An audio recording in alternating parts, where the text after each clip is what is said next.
Good morning friends. কালকে দুটো pre কোয়ার্টারের final ছিল।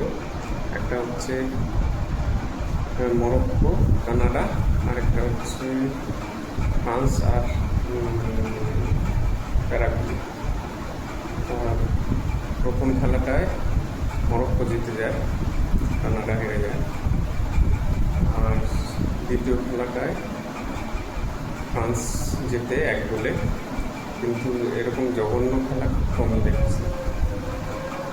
দুটো টিমের মধ্যে মারামারিটাই বেশি, একজন আরেকজনকে উত্তপ্ত করছিল। বিশেষ করে প্যারাগুয়ে ফ্রান্সের প্লেয়ারগুলোকে বেশি উত্তপ্ত করছিল। যাই হোক, খুবই বাজে খেলা। আজকের খেলাটা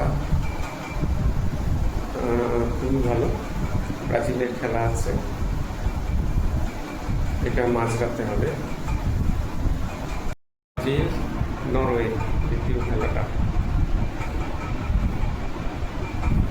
এটা দেখতে হবে। প্রথম খেলাটা ব্রাজিল নরওয়ে মাঝরাতে হবে। ব্রাজিল ফেভারিট আমার কাছে মনে হচ্ছে, সবসময় ফেভারিট থাকে।